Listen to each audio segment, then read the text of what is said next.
Hi, ಎಲ್ರಿಗೂ ನಮಸ್ಕಾರ. ಮತ್ತೊಮ್ಮೆ ಸ್ವಾಗತ ನನ್ನ ಯೂಟ್ಯೂಬ್ ಚಾನಲ್ಗೆ. ಈ ವ್ಲಾಗಲ್ಲಿ ನಿಮಗೆ ನಾನು ಕರ್ಕೊಂಡು ಹೋಗ್ತಿರೋದು ಏರ್ಕಾಡಿಂದ ಎಮ್ ಎಮ್ ಹಿಲ್ಸಿಂದ ಗಗನಚುಕ್ಕಿ ಫಾಲ್ಸ್ಗೆ. ಇದೇ ನೋಡಿ ಕರ್ನಾಟಕದ ಬಾರ್ಡರ್, ಅತ್ತಿಬೇಲೆ ಹತ್ರ ಬರುತ್ತಿದ್ದು. ಈಗ ನಾವು ಎಂಟ್ರಿ ಆಗ್ತಾ ಇದ್ದೀರಿ ತಮಿಳ್ನಾಡುಗೆ, ಏರ್ಕಾಡಿನ ಕಡೆಗೆ. ಗುರು, ಈಗ ನಾವು ಬಂದಿದ್ದೀರಿ ಏರ್ಕಾಡಿನ ಮೋಸ್ಟ್ ಫೇಮಸ್ ರೋಡ್ ಇದು. ಏರ್ಕಾಡ್ಗೆ ಹೋಗ್ಬೇಕಾದ್ರೆ ಈ ರೋಡಲ್ಲಿ ಬರೋದು ತುಂಬ ಚೆನ್ನಾಗಿರುತ್ತೆ. ನಿಮ್ಗೆ 2-3 ರೋಡ್ ಸಿಗುತ್ತೆ ಬೆಂಗಳೂರಿಂದ, ಬಟ್ ಈ ರೋಡು ಬೈಕರ್ಸ್ ಪ್ಯಾರಡೈಸ್ ಅನ್ಬೋದು ಹೇಳ್ಬೇಕಂದ್ರೆ. ಬಿಕಾಸ್ ಇದರಲ್ಲಿ ತುಂಬ ಏರ್ಪಿನ್ ಬೆಂಡ್ಸ್ ಅಂತ ಬರುತ್ತೆ, ಸಖತ್ತಾಗಿರುತ್ತೆ ಅಲ್ಲಿ ವ್ಯೂ. ಗಾಡಿ ಓಡಿಸ್ಕೊಂಡು ಬಂದರೆ ಅಂತೂ ಇನ್ನೂ ಮಜವಾಗಿರುತ್ತೆ.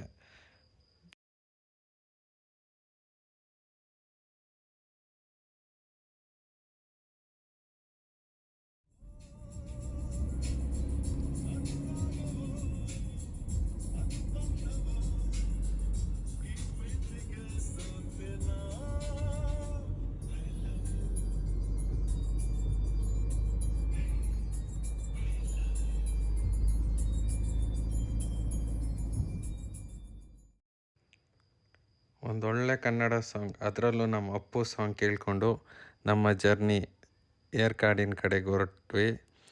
ಈಗ ಬರ್ತಿದೆ ನೋಡಿ, ಈಗ ಕಾಣಿಸೋದೆ ನಿಮಗೆ ಏರ್ಪಿನ್ ಬೆಂಡ್ಸು. ಏರ್ಕಾಡಲ್ಲಿ ನಾನು ಹೇಳೋದ್ನಲ್ಲ ಫೇಮಸ್ ರೋಡ್ ಅಂತ, ಅದೇ ಇದು. ತುಂಬ ಚೆನ್ನಾಗಿದೆ. ಫ್ರೆಂಡ್ಸ್, ಯಾರಾದರೂ ಗಾಡಿಯಲ್ಲಿ ಹೋಗೋಣ ಅಂತ ಪ್ಲ್ಯಾನ್ ಮಾಡಿದ್ರೆ ನನ್ನನ್ನು ಕರೀರಿ, ನಾನು ಬರ್ತೀನಿ, ಜೊತೇಲಿ ಹೋಗೋಣ, ಚೆನ್ನಾಗಿರುತ್ತೆ.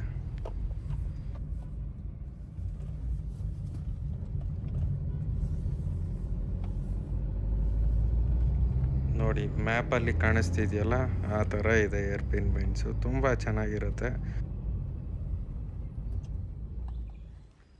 ಫೈನಲಿ ನಾವು ರೀಚ್ ಆಗಿದ್ದೀರಿ ಏರ್ಕಾಡ್. ಈಗ ನಾವು ಬಂದಿರೋ ಪ್ಲೇಸು ಏರ್ಕಾಡ್ ಲೇಕ್. ಇಲ್ಲಿ ಬೋಟಿಂಗ್ ಚೆನ್ನಾಗಿರುತ್ತೆ ಅಂತ, ಸೊ ಬೋಟಿಂಗ್ ಮಾಡೋಣ ಅಂತ ಬಂದಿದ್ದೀರಿ. ಇದೊಂಥರ ಮಿನಿ ಊಟಿ ಅಂತ ಹೇಳ್ಬೋದು. ಸೇಮ್ ಅದೇ ಥರ ಫೀಲ್ ಕೊಡ್ತಿದೆ. ವೆದರ್ ಕೂಡ ಸೂಪರಾಗಿದೆ, ಚೆನ್ನಾಗಿದೆ. ಇದೇ ನೋಡಿ ಟಿಕೆಟ್ ತೊಗೊಳ್ಳೋ ಅಂಥ ಜಾಗ. ಏನಕ್ಕೆ ಅಂತ ಕೇಳ್ತೀರಾ? ಬೋಟಿಂಗ್ ಮಾಡಬೇಕಂದ್ರೆ ತೊಗೋಬೇಕಲ್ಲ ಟಿಕೆಟು. ಅರ್ಧ ಗಂಟೆಗೆ 200 ರೂಪಾಯಿ ಟಿಕೆಟ್. 200 ರೂಪಾಯಿ ಟಿಕೆಟ್ ಅಂತ ಏನೋ ತೊಗೊಂಡ್ರಿ, ಬಟ್ ಇವಾಗ ಶುರು ಸೈಕಲ್ ಹೊಡಿಬೇಕು ಇನ್ನು ಅರ್ಧ ಗಂಟೆ. ಬಟ್ ಈ ವೆದರಲ್ಲಿ ಈ ಫೀಲ್ಗೆ ಹೊಡಿಬೋದು, ಚೆನ್ನಾಗಿರುತ್ತೆ ಅನಿಸ್ತಾಯಿದೆ. ತುಂಬ ಚೆನ್ನಾಗಿದೆ ವ್ಯೂ. ಕಪಲ್ಸ್, ಫ್ಯಾಮಿಲಿ ಎಲ್ಲರಿಗೂ ತುಂಬ ಚೆನ್ನಾಗಿರುತ್ತೆ ಏರ್ಕಾಡ್ ಅನಿಸ್ತು. ಕಪಲ್ಸ್ ಫ್ಯಾಮಿಲಿ ಮಾತ್ರ ಅಲ್ಲ ಗುರು, ಫ್ರೆಂಡ್ಸ್ ಕೂಡ ಬಂದರೂ ಚೆನ್ನಾಗಿರುತ್ತೆ. ಒಳ್ಳೆ ಜಾಗ, ಒಳ್ಳೆ ವೆದರು. ನೋಡಿ ಎಷ್ಟು ಚೆನ್ನಾಗಿದೆ ವ್ಯೂ, ಸೂಪರಾಗಿದೆ ಅಲ್ಲ.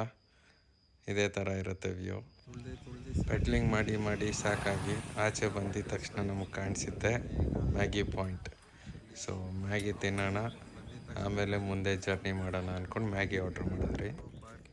ಮ್ಯಾಗಿ ತಿಂದು ನಮಗೆ ಕಾಣಿಸಿದ್ದೆ ಎಕೋ ಪಾರ್ಕ್. ಇದು ಏರ್ಕಾಡ್ ಲೇಕ್ ಪಕ್ಕನೇ ಇದೆ. 20 ರೂಪಾಯಿ ಎಂಟ್ರೆನ್ಸ್ ಫೀಸು. ನಾವು ಎಂಟ್ರಿ ಆದ್ರಿ. ನೋಡಿ ಫುಲ್ ಗ್ರೀನರಿ, ಸಖತ್ತಾಗಿದೆ. ಲೇಕ್ ಪಕ್ಕದಲ್ಲೇ ಇರೋದ್ರಿಂದ ಒಳ್ಳೆ ಗಾಳಿ ಕೂಡ ಬೀಸ್ತಾ ಇರುತ್ತೆ. ಮಕ್ಕಳಿಗೆಲ್ಲ ಆಟಾಡೋದಕ್ಕೆ ಉಯ್ಯಾಲೆ, ಜಾರಬಂಡೆ, ಹಾಗೆ ಸುಮಾರು ಪ್ರಾಣಿಗಳದ್ದೆಲ್ಲ ಆರ್ಟಿಫಿಷಿಯಲ್ ಏನೇನೋ ಮಾಡಿಟ್ಟಿದ್ದಾರೆ. ನೋಡಿ ಇಲ್ಲಿ ಇವಾಗ ನಿಮ್ಗೆ ಕಾಣಿಸ್ತಿರೋದು ಆರ್ಟಿಫಿಷಿಯಲ್ ಬರ್ಡು. ತುಂಬ ಚೆನ್ನಾಗಿದೆ ವ್ಯೂ. ಫೋಟೋಸ್ ಎಲ್ಲ ಒಳ್ಳೆ ಫೋಟೋಸ್ ತೊಗೋಬೋದು ಇಲ್ಲಿ ಬಂದರೆ. ನೋಡಿ ನಿಮ್ಗೆ ಈಗ ಕಾಣಿಸ್ತಿರೋದು ಆನಾಕೊಂಡ. ಚೆನ್ನಾಗಿದೆಯಲ್ಲ, ಚೆನ್ನಾಗಿ ಮಾಡಿದ್ದಾರೆ. ಮಕ್ಕಳು ಎಂಜಾಯ್ ಮಾಡ್ತಾರೆ ಇದನ್ನೆಲ್ಲ ನೋಡಿದ್ರೆ. ಎಕೋ ಪಾರ್ಕ್ ಆದಮೇಲೆ ನಾವೆಲ್ಲ ಹೋಗೋಣ ಅಂತ ಅಂದ್ಕೊಂಡಾಗ ಹುಡುಕ್ತಾ ಇದ್ದಾಗ ಸಿಕ್ಕಿದೆ ಈ ಪ್ಲೇಸು. ಏರ್ಕಾಡ್ ಲೇಕಿಂದ ಒಂದು 6-7 ಕಿಲೋಮೀಟ್ರಲ್ಲಿದೆ ಇದು. ಚಿಲ್ಡ್ರನ್ ಸೀಟ್, ಲೇಡೀಸ್ ಸೀಟ್ ಹಾಗೂ ಜೆಂಟ್ಸ್ ಸೀಟ್ ಅಂತ ಈ ಪ್ಲೇಸ್ ನೇಮು. ಫಸ್ಟ್ ಸಿಗೋದೆ ಚಿಲ್ಡ್ರನ್ ಸೀಟು. ನೋಡೋಣ ಬನ್ನಿ ಹೇಗಿದೆ ವ್ಯೂ ಅಂತ. ಸಖತ್ತಾಗಿದೆಯಲ್ಲ ವ್ಯೂ ಇಲ್ಲಿ. ವಾವ್, ನೋಡಿ ಎಷ್ಟು ಚೆನ್ನಾಗಿ ಕಾಣಿಸ್ತಾ ಇದೆ. ಇಲ್ಲಿವರೆಗೂ ಸೆಕೆ ಆಗ್ತಾಯಿತ್ತು ನಮಗೆ, ಬಟ್ ಈ ಪ್ಲೇಸಿಗೆ ಬಂದಾಗ ಗಾಳಿ ಎಷ್ಟು ತಂಪಾಗಿ ಬೀಸುತ್ತೆ ಅಂದರೆ ಸೂಪರ್. ಚಿಲ್ಡ್ರನ್ ಸೀಟ್ ವ್ಯೂ ನೋಡಾದ್ಮೇಲೆ ನಾವು ಹೋಗ್ತಾ ಇರೋದೇ ಜೆಂಟ್ ಸೀಟ್ ನೋಡೋದಕ್ಕೆ. ಇಲ್ಲಿ ಬಂದಿದ್ದೀರಿ, ಇಲ್ಲಿ ನೋಡಿದ್ರೆ ಬರೀ ತಮಿಳಲ್ಲೇ ಬೋರ್ಡ್ ಹಾಕಿದ್ದಾರೆ. ಇಲ್ಲಿ ಕೇಳಿದ್ರಿ ಇದೇನಾ ಜೆಂಟ್ ಸೀಟ್ ಅಂತ. ಹೌದು ಇದೇ ಜೆಂಟ್ ಸೀಟ್ ಅಂತ ಹೇಳಿದ್ರು. ಗುರು ನಮ್ಮೂರಿಗೆ ಬಂದರೆ ಕನ್ನಡದಲ್ಲಿ, ಇಂಗ್ಲೀಷಲ್ಲಿ, ಹಿಂದಿಯಲ್ಲೆಲ್ಲ ಮೂರು ಲ್ಯಾಂಗ್ವೇಜಲ್ಲಿ ಹಾಕೊಂಡು ತಿರುಗ್ತಾರೆ. ಇಲ್ಲಿ ನೋಡಿದ್ರೆ ಬರೀ ತಮಿಳು. ಫೈನಲಿ ಇಲ್ಲಿ ನೋಡಿ ಒಂದು ಹತ್ರ ಇಂಗ್ಲೀಷಲ್ಲಿ ಬರೆದಿದ್ದಾರೆ. ಆ್ಯಕ್ಚುಲಿ ಚಿಲ್ಡ್ರನ್ ಸೀಟಲ್ಲಿ ತುಂಬ ಚೆನ್ನಾಗಿತ್ತು, ಒಳ್ಳೆ ಗಾಳಿ ಬೀಸ್ತಾ ಇತ್ತು, ತುಂಬ ಚೆನ್ನಾಗಿತ್ತು. ಇಲ್ಲಿ ಅಷ್ಟೇನಿಲ್ಲ. ಇದು ಕಾರ್ ಪಾರ್ಕಿಂಗಿಂದ ಏರ್ಕಾಡ್ ವ್ಯೂ ಸಖತ್ತಾಗಿದೆಯಲ್ಲ. ಅಲ್ಲಿಂದ ಡೈರೆಕ್ಟ್ ನಾವು ಬಂದಿದ್ದು ನಮ್ಮ ಹೋಟೆಲ್ಗೆ. ಇಲ್ಲೇ ಊಟ ಮಾಡಿ ಒಂದು ಸ್ನೂಕರ್ ಗೇಮ್ ಆಡಿ ಹಾಗೆ ರೆಸ್ಟ್ ಮಾಡಿಕೊಂಡು ಇದ್ರಿ. ಫೈರ್ ಕ್ಯಾಂಪ್ ಕೂಡ ಇತ್ತು, ತುಂಬ ಚೆನ್ನಾಗಿತ್ತು. ಸೊ ಡೇ 2ನ ನಾವು ಶುರು ಮಾಡ್ತಿರೋದು ಈ ಪ್ಲೇಸಿಗೆ ವಿಸಿಟ್ ಮಾಡಿ. ಇದು ಏರ್ಕಾಡಿನ ಪಗೋಡಾ ಪಾಯಿಂಟ್. ಇದು ತುಂಬ ಫೇಮಸ್ ಇಲ್ಲಿ. ಇದು ಆ್ಯಕ್ಚುಲಿ ಸನ್ಸೆಟ್ಗಂತಲೇ ಫೇಮಸ್ಸು. ಬಟ್ ನಾವು MMHills ಕಡೆಗೆ ಹೋಗ್ಬೇಕಾಗಿರೋದ್ರಿಂದ ಮಾರ್ನಿಂಗೇ ಇದನ್ನು ನೋಡ್ಕೊಂಡು ಹೋಗೋಣ ಅಂತ ಬಂದಿದ್ದೀರಿ. ವ್ಯೂ ಸೂಪರಾಗಿದೆ.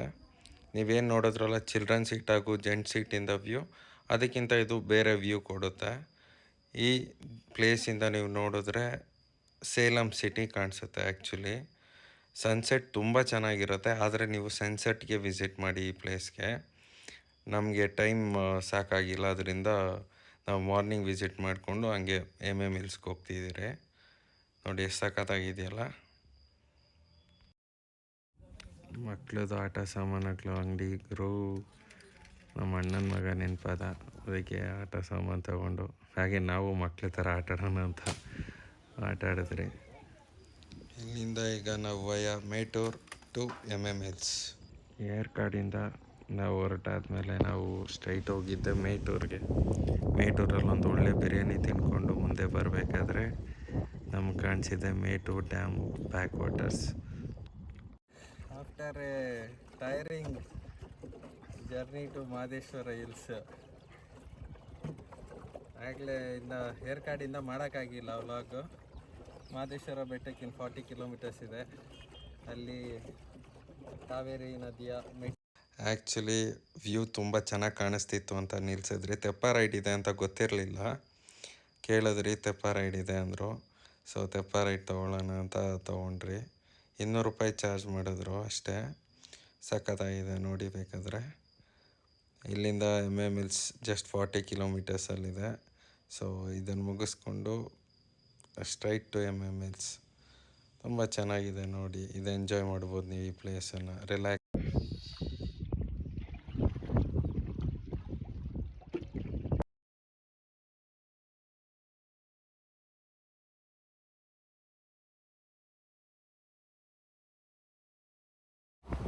ಮೇಟೂರ್ ಡ್ಯಾಮ್ ಬ್ಯಾಕ್ ವಾಟರ್ಸಲ್ಲಿ ಒಂದು ಒಳ್ಳೆ ತೆಪ್ಪ ರೈಡ್ ಆದಮೇಲೆ ಈಗ ನಾವು ಹೊರಡ್ತಿರೋದೆ ಮಹದೇಶ್ವರ ಬೆಟ್ಟದ ಕಡೆಗೆ.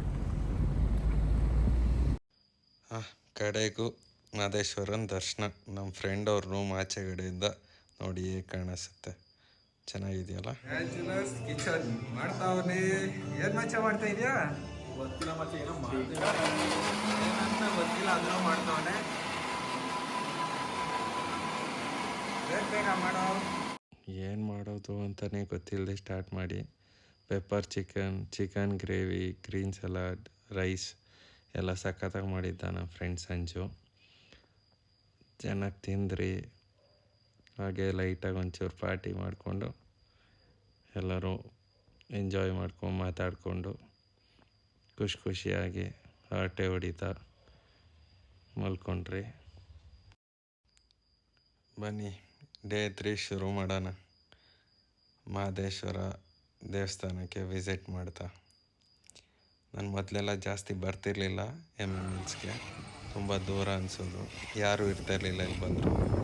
ಈಗ ನಮ್ಮ ಫ್ರೆಂಡ್ ಇರ್ತಾನೆ, ಅವನ ರೂಮ್ ಇದೆ, ಅದಕ್ಕೋಸ್ಕರ ಅವಾಗವಾಗ ಬರ್ತಾ ಇರ್ತೀರಿ. ಬನ್ನಿ ಈಗ ತೋರಿಸ್ತೀನಿ ಮಹದೇಶ್ವರನ. ಹೋಗೇ ಮಾದಪ್ಪ ನೋಡಿ ಎಷ್ಟು ಚೆನ್ನಾಗಿ ಕಾಣಿಸ್ತಿದೆಯಲ್ಲ.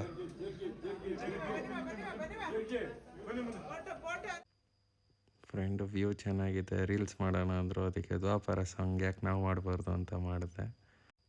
ಮಹದೇಶ್ವರ ಬೆಟ್ಟದಿಂದ ನಾವು ಸೀದಾ ಬಂದಿದ್ದೆ ಗಗನಚುಕ್ಕಿಗೆ. ಇವತ್ತು ಈ ಜಾಗದಲ್ಲಿ ಮಿನಿಸ್ಟ್ರಸ್ಸು CM ಎಲ್ಲ ಬರ್ತಿದ್ರು. ಯಾಕಂದರೆ ಇಲ್ಲಿ ವರ್ಷಕ್ಕೊಮ್ಮೆ ನಡೆಯೋ ಚುಕ್ಕಿಯೋತ್ಸವ ಅನ್ನೋ ಥರದ್ದು ಒಂದು ಪ್ರೋಗ್ರಾಮ್ ನಡೀತಾ ಇತ್ತು. ಸೊ ನಮ್ಮ ಕಾರ್ನೆಲ್ಲ 3 ಕಿಲೋಮೀಟ್ರ್ ಹಿಂದೆನೇ ಸ್ಟಾಪ್ ಮಾಡಿಸಿದ್ರು. ಅಲ್ಲಿಂದ ಫ್ರೀ ಬಸ್ ಬಿಟ್ಟಿದ್ರು. ಫೈನಲಿ ನಾವು ಕೂಡ ಫ್ರೀ ಬಸ್ಸಲ್ಲಿ ಬರೋಗಾಯಿತು. ಬಂದ್ರಿ ಇಲ್ಲಿ ಇಳ್ಕೊಂಡು ನೋಡಿ ನಡ್ಕೊಂಡು ಹೋಗ್ಬೇಕು ಒಂದು ಸ್ವಲ್ಪ ದೂರ.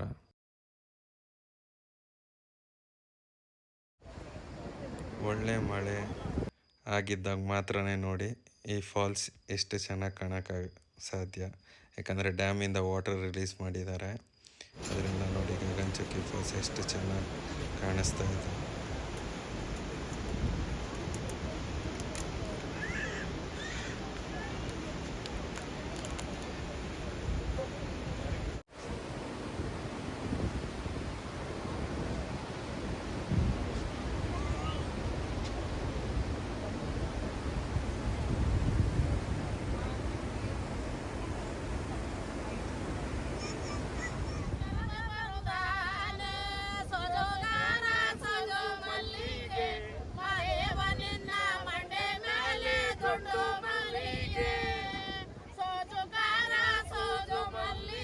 ಗ್ರಾಮೀಣ ಪ್ರತಿಭೆಗಳು ಹಾಡಾಡ್ತಿತ್ತು, ಚೆನ್ನಾಗಿತ್ತು. ಗ್ರಾಮೀಣ ಪ್ರತಿಭೆಗಳ ಹಾಡನ್ನು ಕೇಳಿ ನಮ್ಮ 3 ದಿನದ ಪಯಣವನ್ನು ಇಲ್ಲಿಗೆ ಮುಗಿಸ್ತಿದ್ದೀರಿ. ನೆಕ್ಸ್ಟ್ ಸಿಗೋಣ ಮುಂದಿನ ವಿಡಿಯೋದಲ್ಲಿ. ವಿಡಿಯೋ ಇಷ್ಟ ಆಗಿದರೆ ಲೈಕ್ ಮಾಡಿ, ಫಾಲೋ ಮಾಡಿ.